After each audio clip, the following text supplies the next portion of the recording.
Whiskey, I find, helps clarity of thought and reduces pain. It has the additional virtue of making you drunk, or if taken in sufficient quantity, very drunk.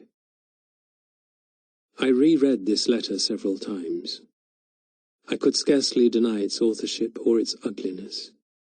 All I could plead was that I had been its author then, but was not its author now.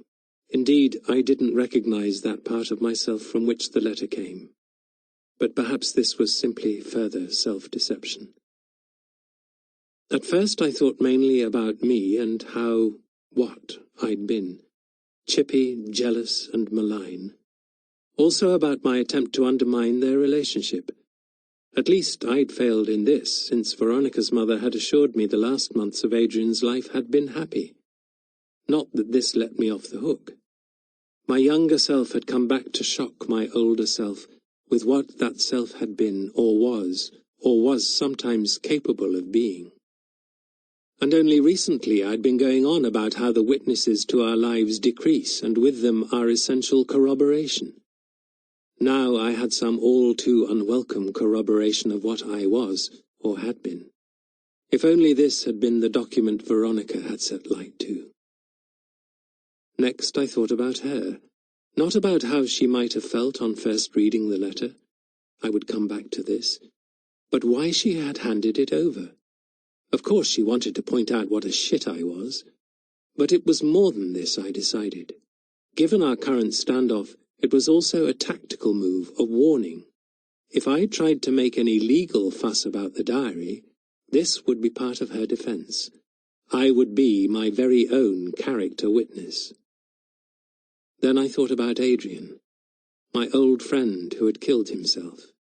And this had been the last communication he had ever received from me. A libel on his character and an attempt to destroy the first and last love affair of his life. And when I had written that time would tell, I had underestimated or rather miscalculated. Time was telling not against them.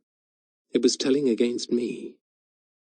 And finally, I remembered the postcard I'd sent Adrian on a holding response to his letter, the fake cool one about everything being fine, old bean. The card was of the Clifton Suspension Bridge, from which a number of people every year jump to their deaths.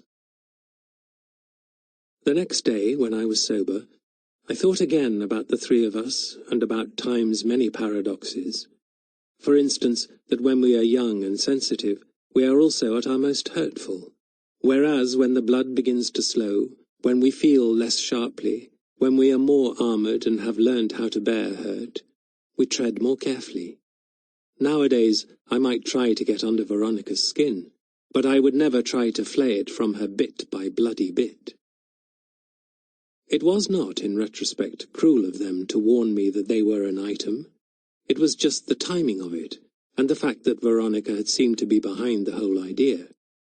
Why had I reacted by going nuclear? Hurt pride, pre-exam stress, isolation, excuses, all of them, and no, it wasn't shame I now felt, or guilt, but something rarer in my life, and stronger than both. Remorse. A feeling which is more complicated, curdled, and primeval, whose chief characteristic is that nothing can be done about it. Too much time has passed, too much damage has been done for amends to be made. Even so, 40 years on, I sent Veronica an email apologizing for my letter. Then I thought more about Adrian. From the beginning, he had always seen more clearly than the rest of us. While we luxuriated in the doldrums of adolescence, imagining our routine discontent to be an original response to the human condition, Adrian was already looking farther ahead and wider around. He felt life more clearly, too, even perhaps especially when he came to decide that it wasn't worth the candle. Compared to him, I had always been a muddler, unable to learn much from the few lessons life provided me with. In my terms, I settled for the realities of life and submitted to its necessities. If this, then that. And so the years passed.